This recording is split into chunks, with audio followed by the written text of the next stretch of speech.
sí. Ahora sí, ya estamos en YouTube y página 403. Antioxidante, decía. Vamos a ver tantito más para atrás. Dice, no es sorprendente que se haya demostrado en diversos experimentos de laboratorio que la restricción calórica induce la activación de la NRF2 cuando se reducen las dietas de los animales de laboratorio. No son más longevos, probablemente como resultado de una mayor protección antioxidante, sino que además se vuelven muy resistentes a varios tipos de cáncer. Este atributo es el que más sustenta el programa de ayuno que describo en el siguiente capítulo. Se han identificado varios componentes naturales que impulsan las reacciones antioxidantes y desintoxicantes por medio de la activación del sistema NRF2. Entre ellos se encuentra la curcumina, la cúrcuma, el extracto de té verde, la silimarina, el extracto de bacopa, el DHA, el sulforafano presente en el brócoli. ¡Ah! Yo me desayuné brócoli con coliflor y calabaza. Y la búfera. Cada una de estas sustancias tiene la efectividad suficiente para poner en marcha en el cuerpo la producción innata de antioxidantes clave, incluyendo el glutatión. Si ninguno de ellos suena a algo que suelas consumir de manera cotidiana, te dará gusto saber uno de los activadores de la NRF2 más poderosos en la naturaleza es ni más ni menos que el café. Hay varias moléculas en el café, algunas de las cuales están presentes en el grano crudo y otras de las cuales se generan durante el proceso de tostado. Son responsables de este efecto positivo. Bueno, pues yo aquí tengo mi cafecito también. Además de la función antioxidante, por cierto, es un café negro. Ok, vamos aprendiendo a tomar café. Además de la función antioxidante, la activación de NRF2 incita a ciertos genes a producir una amplia gama de sustancias protectoras que refuercen las reacciones desintoxicantes del cuerpo, mientras sosiega la inflamación, todo lo cual es muy saludable para el cerebro. El gen del Alzheimer. El gen del Alzheimer. Desde que se decodificó el genoma humano entero, hace más de una década, hemos logrado acumular gran cantidad de evidencia sobre cuáles genes determinan cuáles resultados, sean buenos o malos. Si prestabas atención a los noticiarios a mediados de los años 90 del siglo pasado, es probable que hayas escuchado que la ciencia había descubierto el gen del Alzheimer. Es decir, que se había hecho cierta asociación entre un gen en particular y el riesgo de desarrollar Alzheimer. Si así fue, quizá también te preguntaste, ¿lo tendré yo? Saludos hasta Toluca, Alejandro. Qué gusto tenerte por aquí. Siempre veo a Lale en Facebook y ahora está aquí en Zoom. Muy bien. ¿Lo tendré yo? Primero que nada, repasemos brevemente una lección de bioquímica. Mira, licenciada química Esbeydi López Huesca está aquí con nosotros y vamos a repasar una lección de bioquímica. Cortesía del Instituto de Salud de Envejecimiento de Estados Unidos. Las mutaciones genéticas o los cambios permanentes en uno o más genes específicos no siempre causan enfermedades. No obstante, algunos sí lo hacen. Así que si heredas una mutación causante de enfermedad, es probable que la desarrolles. Anemia, falciforme, la enfermedad de Huntington y la fibrosis quística son ejemplos de trastornos genéticos heredados. En ocasiones, puede ocurrir una variante genética en la que los cambios en el gen detonen una enfermedad, pero no siempre es así. Por lo regular, la variante solo aumenta o disminuye el riesgo de desarrollar cierta enfermedad o padecimiento. Así que si se sabe que una variante incrementa el riesgo, pero no necesariamente de toda la enfermedad, se le denomina factor de riesgo genético. Para ser claros, a la fecha los científicos no han encontrado un gen específico que cause el Alzheimer. Sin embargo, un factor de riesgo genético que al parecer incrementa las posibilidades de desarrollar la enfermedad se asocia con el gen apolipoproteína E. Está en el cromosoma 19. Este codifica las instrucciones para hacer una proteína que ayuda a transportar el colesterol y otros tipos de grasas en la sangre. Se presenta en varias formas llamadas alelos, las tres principales de las cuales son APOE, 2, APOE, 3 y APOE, 4. El alelo APOE2 es muy poco común, pero si lo heredas, tienes más probabilidades de desarrollar Alzheimer en la vejez. El más común es el APOE3, pero se cree que este no aumenta ni disminuye el riesgo. No obstante, el que más se menciona en los medios de comunicación, y por lo tanto, el más temido, es el alelo APOE4. La población en general se presenta en 25 a 30% de la gente. Cerca del 40% de las personas que padecen Alzheimer lo traen en su ADN. Es probable que te sigas preguntando si tienes ese factor de riesgo y lo que significa para ti, para tu futuro. Por desgracia, no sabemos cómo este alelo aumenta el riesgo de desarrollar Alzheimer. No se sabe mucho sobre el mecanismo. La gente que nace con dicho alelo tiene más probabilidades de desarrollar la enfermedad a una edad más temprana que quienes no lo tienen.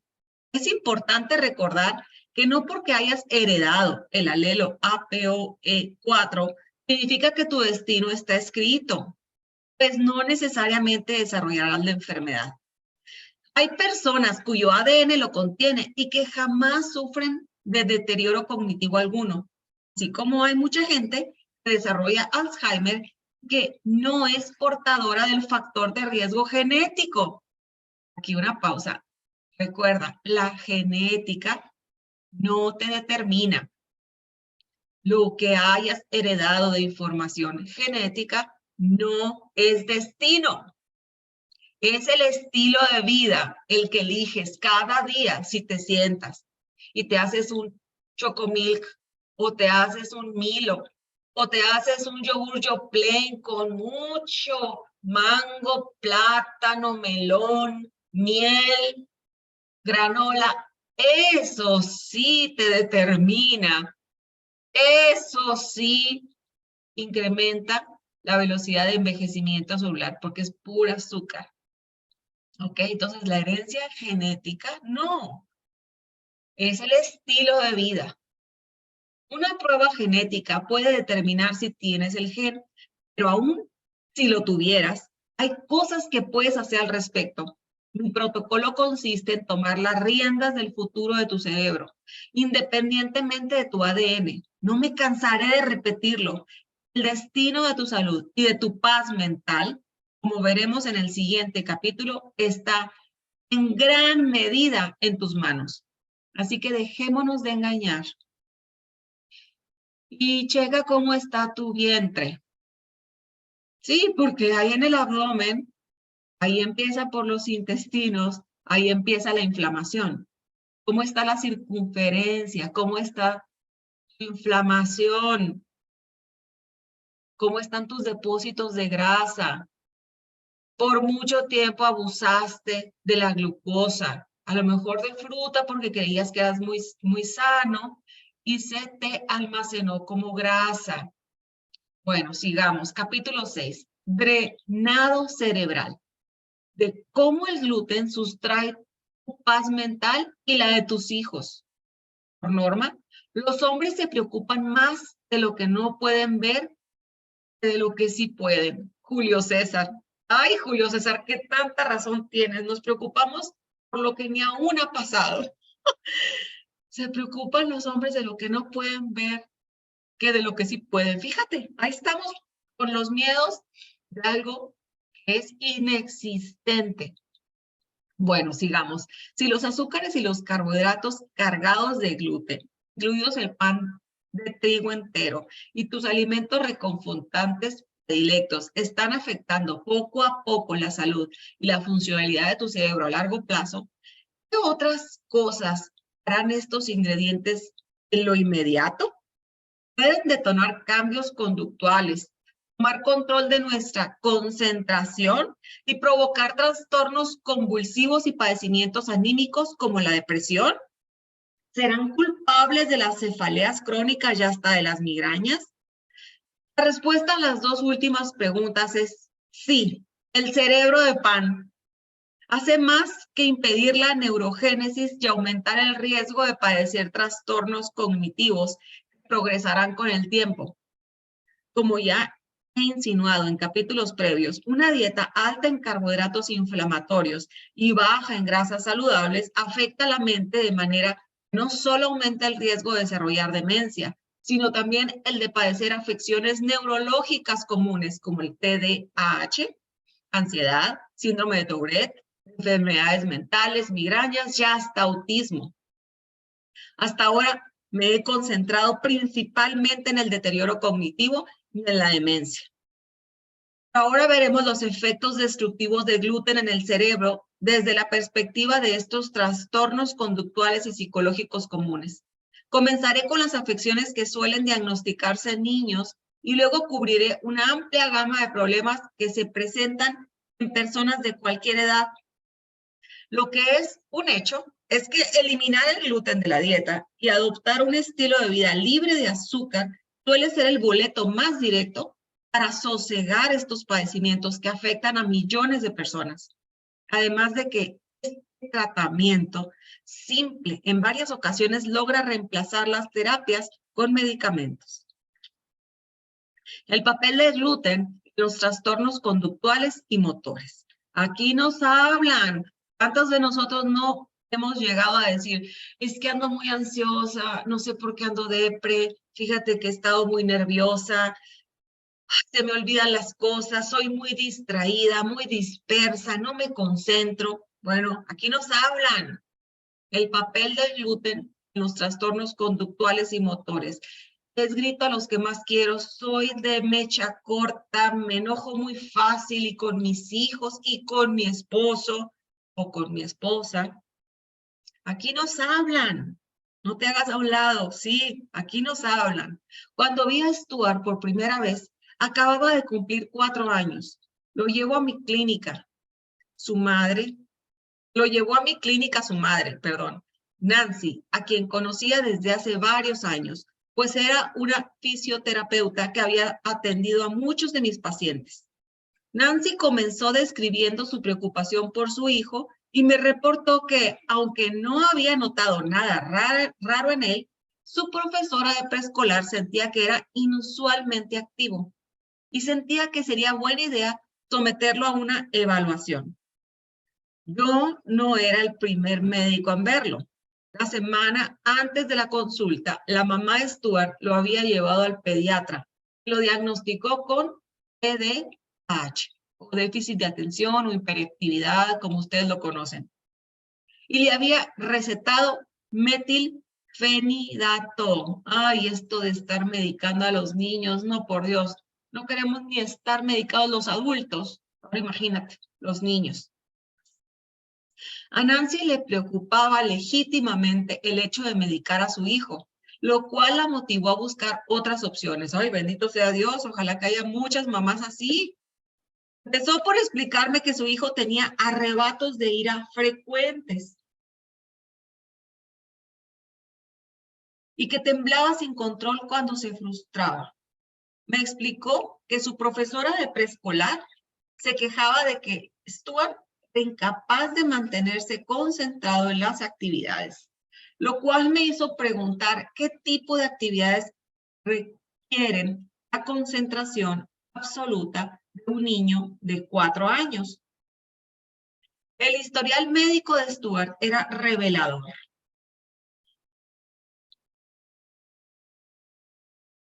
Había padecido varias infecciones en el oído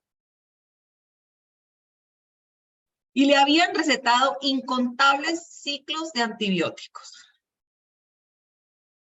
Esto es más frecuente de lo que pensamos, ¿eh? Quiero hacer estas pausas porque sí estás escuchando. Luego oímos, pero no estamos escuchando. Sí estás escuchando, ¿verdad?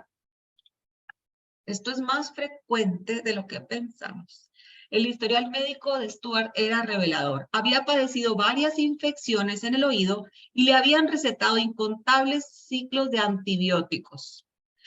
El momento en el que lo evalué, llevaba un tratamiento de 6 meses de antibióticos profilácticos con la esperanza de disminuir su riesgo de padecer infecciones del oído frecuentes.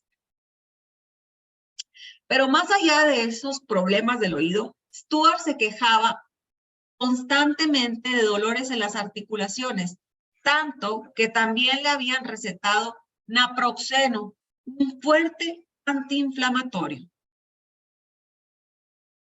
De manera regular, tomaba el naproxeno, o sea, ya vamos hablando de 12 medicamentos.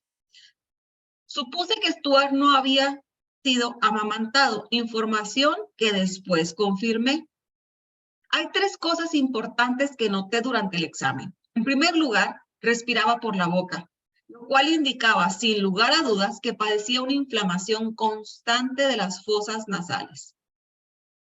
En segundo lugar, en el rostro se le notaban las clásicas ojeras alérgicas.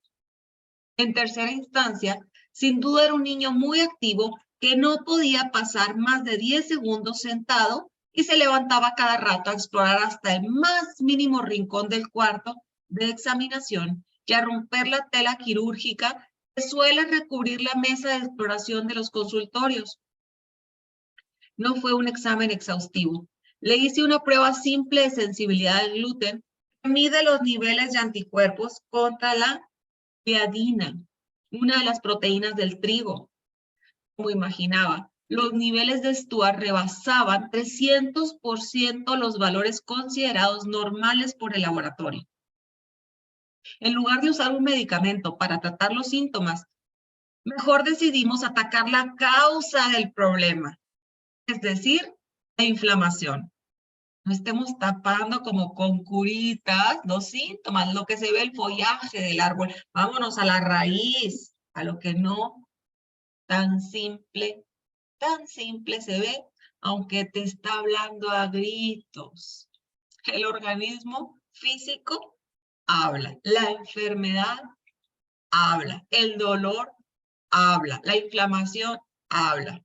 Bueno, esta desempeñaba un papel fundamental en casi todos los problemas fisiológicos del niño, incluyendo las infecciones del oído, los dolores de las articulaciones y su incapacidad para concentrarse. Le expliqué a Nancy que debía empezar una dieta sin gluten para ayudar a reconstruir el tejido intestinal después de haber estado tanto tiempo expuesto a antibióticos. Debíamos agregar algunas bacterias saludables, probióticos, al régimen. Por último, agregamos a la lista el ácido graso omega 3, DHA. Lo que ocurrió a continuación no habría salido tan bien si lo hubiéramos planeado. 2 semanas y media después, la profesora de preescolar de Stuart llamó a los padres del niño para agradecerles que hubieran decidido medicarlo. Se había mejorado considerablemente su conducta. Los padres notaron que el niño se volvió más tranquilo, interactuaba más y dormía mejor.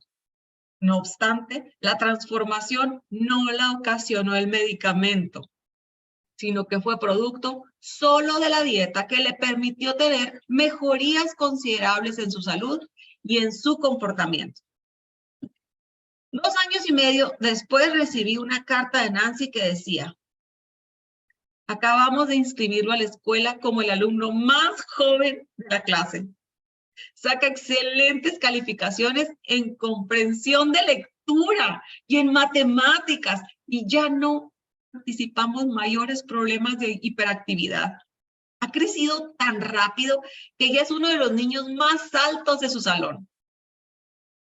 El trastorno de déficit de atención e hiperactividad, TDAH, es uno de los diagnósticos más frecuentes que suelen hacerse en las consultas pediátricas.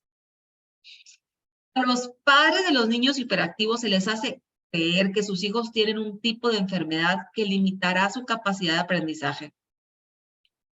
La tendencia médica dominante suele ser convencerlos de que las medicinas son la mejor solución instantánea. La noción de que el TDAH es una enfermedad específica que se resuelve con facilidad con una pastilla resulta muy convincente, pero también es muy alarmante. En muchas escuelas, hasta 25% de los estudiantes reciben fármacos fuertes, alteran su cerebro y tienen consecuencias a largo plazo. No han sido estudiadas aún. Aunque la Asociación Psiquiátrica Estadounidense, APA, asegura en el Manual Diagnóstico y Estadístico los trastornos mentales, DSM por sus siglas en inglés, que de 3 a 7% de los niños en edad preescolar, en edad escolar, tienen TDAH. Algunos estudios estiman que las cifras son más elevadas al tomar muestras en la comunidad y los datos recopilados por las encuestas realizadas a padres de familia por el Centro de Control y Prevención de Enfermedades, CDC, muestran un panorama del todo distinto. Según la información más reciente proporcionada por el CDC en marzo del 2013, casi una de cada 5 chicos preparatorianos en Estados Unidos y 11% de niños en edad escolar han sido diagnosticados con TDAH. Esto se traduce en un estimado de 6.4 millones de niños de 4 a 17 años de edad, lo cual refleja un aumento de 16% desde el 2007 y de 53% en la última década. Según lo reportado en The New York Times, cerca de 2/3 partes de quienes han sido diagnosticados reciben recetas de estimulantes como Ritalin y Adderall, los cuales pueden mejorar sustancialmente las vidas de quienes padecen TDAH, pero también pueden causar adicción, ansiedad y psicosis ocasional. Lo anterior ha motivado a la APA a considerar cambiar la definición de TDAH para que más gente sea diagnosticada y tratada con medicamentos. El doctor Thomas R. Frieden, director del CDC, ha declarado que las tasas en aumento de prescripciones de estimulantes entre niños son similares al abuso de analgésicos y antibióticos en los adultos, cosa con la que estoy de acuerdo. En palabras del doctor Jerome Rubman, profesor de medicina en Harvard, quien fue entrevistado por el Times, hay una presión fuerte en cuanto a pensar que si el comportamiento del niño se considera anormal, si no está sentado en silencio en su pupitre, entonces es patológico, en lugar de solo ser parte de la infancia. Entonces, ¿qué pasa cuando nuestra definición de infancia se ve modificada por diagnósticos vagos como el del TDAH? Además del aumento escandaloso en el uso de medicamentos para tratar el TDAH en la última década, el uso de antiansiolíticos se ha disparado entre el 2001 y 2010. Entre los niños y los adolescentes, el uso de estos antiansiolíticos aumentó 45% en las mujeres y 37% en los hombres. Según un reporte de la empresa Express Scripts titulado El estado mental de Estados Unidos, el número total de estadounidenses que consumen medicamentos psiquiátricos para tratar trastornos psicológicos y conductuales ha aumentado en gran medida desde comienzos del siglo XXI. En 2010, la información más reciente indicaba que más de 1 de cada 5 adultos tomaba al menos un tipo de medicamento de este tipo, lo cual representa un aumento del 22% en comparación con la década anterior.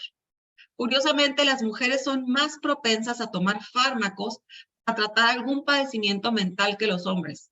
Más de 1/4 parte de la población femenina adulta consumía este tipo de medicamentos en 2010. Mientras que entre los hombres era solo 15% quienes lo tomaban. Un grupo de investigadores de la Universidad de Harvard tiene la teoría de que podría deberse a cambios hormonales en las mujeres que se vinculan con la pubertad, el embarazo y la menopausia. Aunque la depresión afecta a hombres y mujeres por igual, estas últimas tienden más a buscar ayuda médica.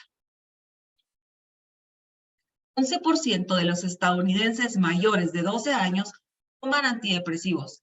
Y este porcentaje se dispara a un brutal 23% si observamos a las mujeres de más de 40 o 50 años a quienes se le han recetado, se los han recetado. Dadas las tasas desorbitadas de trastornos mentales y conductuales para los cuales se recetan cada vez más estos poderosos medicamentos, ¿por qué nadie atrae la atención hacia las razones subyacentes a esta tendencia? ¿Cómo podemos proponer soluciones que no impliquen fármacos peligrosos? ¿En la raíz del problema? La respuesta en aquella proteína aglutinante que llamamos gluten. Aunque el jurado sigue sin determinar las conexiones entre la intolerancia al gluten y los problemas conductuales o psicológicos, hay algunos hechos comprobados. Las personas con celiaquía pueden tener mayor riesgo de desarrollar retraso en el desarrollo, dificultades de aprendizaje, trastornos por tics y TDAH. La depresión y la ansiedad suelen ser graves en los pacientes con intolerancia al gluten. Esto se debe sobre todo a las citocinas que bloquean la producción de neurotransmisores fundamentales como la serotonina, la cual es esencial para la regulación anímica. Hasta le decimos la hormona de la felicidad cuando es un neurotransmisor, pero la serotonina es un neurotransmisor que se secreta en mayor cantidad en los intestinos, hasta más de un 70%. Una vez que se elimina el gluten y en algunos casos también los lácteos, muchos pacientes se liberan no solo de los trastornos anímicos, sino también de otros padecimientos causados por un sistema inmune hiperactivo, como alergias y artritis. Hasta 45% de la gente con trastornos del espectro autista tiene problemas gastrointestinales, aunque no todos los síntomas gástricos de los TEA proviene de la celiaquía. Hay evidencias que demuestran que existen mayor prevalencia de celiaquía en casos pediátricos de autismo en comparación con la población pediátrica general. La buena noticia es que podemos revertir muchos de los síntomas de los trastornos neurológicos, psicológicos y conductuales con una dieta libre de gluten y con suplementos como el DHA y los probióticos. Para ilustrar el impacto de una receta simple sin medicamentos, veamos la historia de AJ, a quien conocí hace más de una década. En ese entonces tenía 5 años y le habían diagnosticado síndrome de Tourette, un trastorno del espectro autista que se caracteriza por espasmos repentinos, repetitivos y no rítmicos, motores, así como tics vocálicos. La ciencia sostiene que la causa de esta anomalía neurológica es desconocida, pero sabemos que, como en el caso de muchos trastornos neuropsiquiátricos, tiene raíces genéticas que pueden empeorar por los factores ambientales. En lo personal, creo que las investigaciones futuras revelarán la verdad detrás de muchos casos de Tourette y mostrarán el papel que en ellos desempeña la intolerancia al gluten. En la primera consulta de KJ, su madre me explicó que en el último año su hija había desarrollado contracciones involuntarias en los músculos del cuello por razones desconocidas. Empiezan así como espasmáticamente a moverse involuntariamente. No sé si conocen a un niño o adolescente con síndrome de Tourette o hace... Son ruidos que ellos no voluntariamente producen, es involuntario. Había recibido varios tipos de masajes terapéuticos, los cuales le proporcionaban cierta mejoría, pero el problema iba y venía. A la larga, había empeorado el punto de que KJ padecía espasmos violentos en la quijada, el rostro y el cuello. También se aclaraba la garganta con frecuencia y producía una especie de gruñido. Así hacen. Yo he tenido pacientes con síndrome de Tourette y no es algo voluntario en el niño. Así que su médico de cabecera le había diagnosticado síndrome de Tourette. Cuando completé su historial médico, noté que 3 años antes de la aparición de los síntomas neurológicos serios, había empezado a tener episodios de diarrea y de dolor abdominal crónico que aún persistían. Como te imaginarás, le hice la prueba de sensibilidad al gluten y confirmé que esa pobre niña había vivido sin que se le diagnosticara la intolerancia a dicha proteína. 2 días después de empezar una dieta sin gluten, todos los movimientos anormales, la necesidad de aclararse la garganta, los gruñidos y el dolor abdominal desaparecieron. Hasta el día de hoy, J no tiene síntomas. Ya no se le considera una persona con síndrome de Tourette. Su reacción fue tan extraordinaria que suelo usar su caso de ejemplo cuando participo en conferencias médicas y de cuidado de la salud. Advertencia. Los medicamentos que se usan para tratar el TDAH han provocado casos permanentes de síndromes de Tourette, un fenómeno que la ciencia ha documentado desde inicios de los años 80 del siglo pasado. Ahora que tenemos los medios para demostrar los efectos poderosos de una dieta libre de gluten, es hora de cambiar, o más bien, de escribir la historia. Nos vamos a quedar aquí para ponerles el video. ¿Me ayudan poniendo en el grupo de WhatsApp Cerebro de Pan en qué página nos estamos quedando, por favor? Página 429. Se los voy a agradecer si me lo anotan ahí. Página 429. Y ahora voy a compartirles este video que encontré. A ver si con esta evidencia o más evidencia, de una vez por todas, te empiezas a amar también con lo que llevas a tu boca. De una vez por todas. Porque muchos de nosotros no es la primera vez que lo escuchamos, no es la primera vez que lo leemos. Pero es como si hubiera algo ahí que permites que te jale a la muerte. Se oye dramático, pero es como fumar. No es que te vas a morir ahorita por fumar, pero estás acelerando tu proceso de envejecimiento. Y lo peor del caso es que no te mueres inmediatamente, ni por el fumar, ni por el exceso de azúcares, de harinas, de gluten. No te mueres inmediatamente. Lo peor del caso es que le dejas esto para que sufra tu esposo. ¿Por qué no? Que te cuide, ¿no? ¿Alguna cuenta ahí tienes por cobrar? ¿Será esta forma de reclamar a esa pareja, a ese padre, que tú sentiste que no te cuidó? Es curioso cómo el aparato psíquico está involucrado y cómo vamos jugando a esto, a me presento enfermita o me presento inflamada, porque algo consigues. A lo mejor consigues el que te apapachen más, el que te cuiden más, de algo te sirvió. A lo mejor de recubrir dolor, de proteger, porque esa grasita acumulada a lo mejor en algún momento te sirvió para una protección de un golpe. Y no son golpes físicos, sino golpes del aparato psíquico, de una herida, de un sufrimiento, de un trauma. Por eso está tan ligado lo que te llevas a la boca y lo que dejas de llevarte a la boca con la salud mental.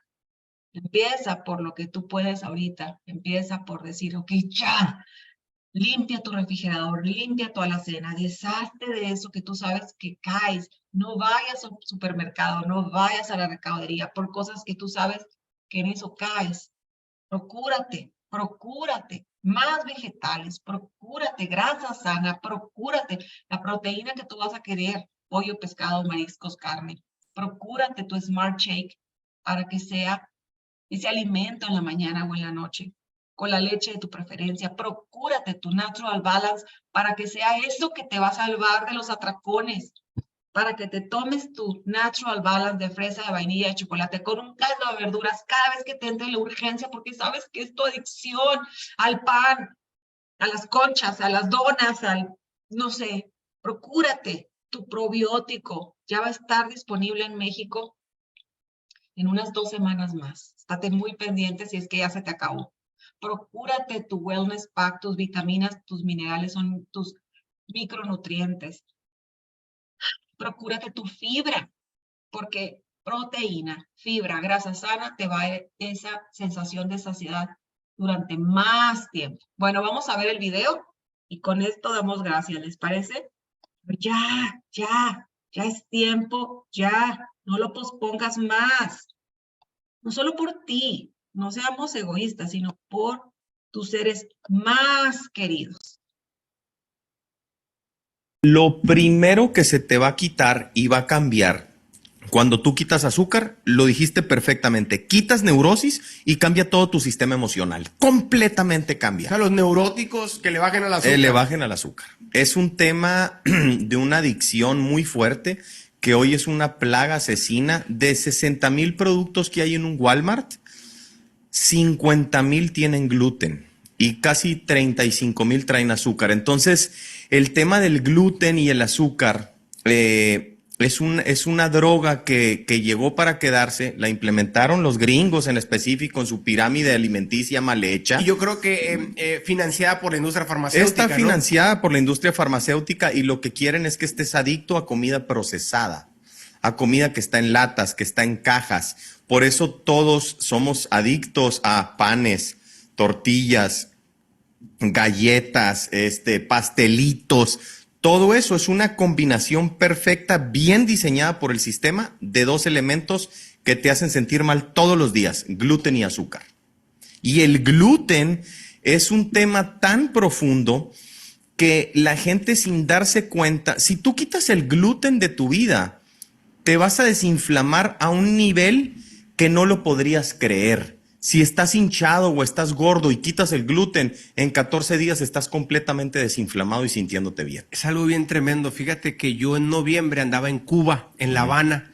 Me invitó el pastor Poncho y el pastor Gabo del DF y fuimos. Yo tengo mucha relación con el pastor Gabriel del Ciudad de México. Siempre que voy, siempre me va a los tacos. En Ciudad de México se come tortilla, en el cornflakes con tortilla, en la tarde tortilla, avena con tortilla. Es tortilla, pues no, puro gluten para todo el rato.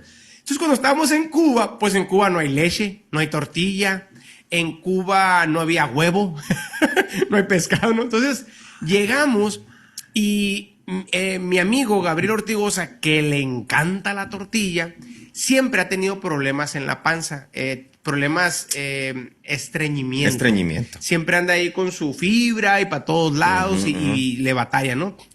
Y pues yo no le había puesto interés a eso, pero me acordé, después de que estuvimos una semana en Cuba, él no comió tortilla y el último día me dijo, brother, me dijo, no he tenido ningún malestar estomacal, me dijo. Fíjate que he andado muy bien, me dijo, y yo de volada le dije, brother, tienes una semana que no le metes gluten al intestino. Así inmediatamente, fíjate. O sea... ¿no? Los cambios, esto es lo padre de la suplementación y la alimentación consciente. Los cambios son inmediatos. No son procesos ni de semanas ni de meses. Son procesos de días y a veces de horas. Y junto con una alimentación consciente, tiene que existir, Tato, hoy en día una suplementación consciente. Es decir, no puedes hoy en el 2023 ser un humano que no entienda o sepa que si no tienes magnesio y potasio dentro de tu cuerpo no vas a estar bien y vas a traer muchas enfermedades. Brother, a los niños como los traen todos empastillados, que porque tienen TDA, que porque esto, los tienen llenos de azúcar en sus casas. Lo dice el doctor Frank Suárez, que la industria lo mandó silenciar. Decía el doctor Frank Suárez en uno de sus videos, ¿tienes un niño con TDA? Quítale el cereal de desayuno y se le va a quitar el TDA. Fíjate qué interesante, canijo. Quítale esos 46 gramos de azúcar con gluten todos los días que le das en la mañana y el niño va a cambiar radicalmente su sistema mental y su sistema emocional. Es algo bien profundo, Tato. Algo bien profundo. Justo este video porque es lo que estuvimos leyendo, ¿no? Pame, porfa, el video. Ya sabes, Ángeles, pídemelo por WhatsApp. Pídemelo por WhatsApp. Pues con esto, empieza por ti, porque ya sé, se te empezaron a ocurrir personas que le voy a decir que empieza aquí, no te hagas pato, no te hagas pata, empieza aquí. Y lo más difícil es la constancia, ¿eh? Y no eres la única que sufre. Todos los días es ponerle una rienda a ese caballo salvaje, que es ese organismo físico que tienes acostumbrado tantos años a los azúcares y al gluten en exceso, que no va a ser fácil. Entonces es como ese caballo desbocado que le jalan la rienda y aquí la que manda eres tú, como dice Joe Dispenza en sus libros. Tú eres la que manda. Como cuando te pones a meditar y empiezas a divagar y ahí está una vez más, inhala, exhala, aquí. Sí, sí, sí, ahorita vas a revisar el celular. Sí, sí, sí, ahorita te vas a parar a tomar agua. Sí, sí, sí, ahorita vas a ir al baño. Porque el caballo quiere relinchar. El caballo es este organismo físico al que tú acostumbraste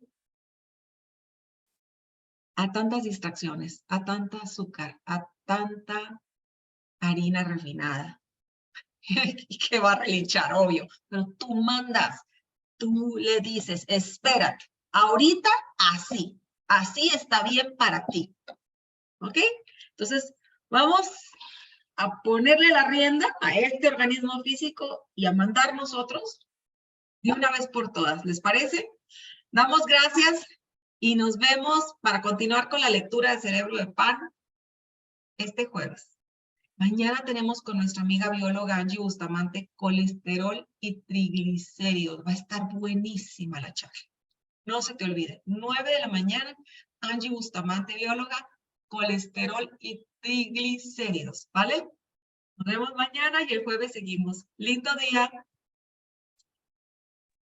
Lindo día, hasta mañana. Hasta mañana.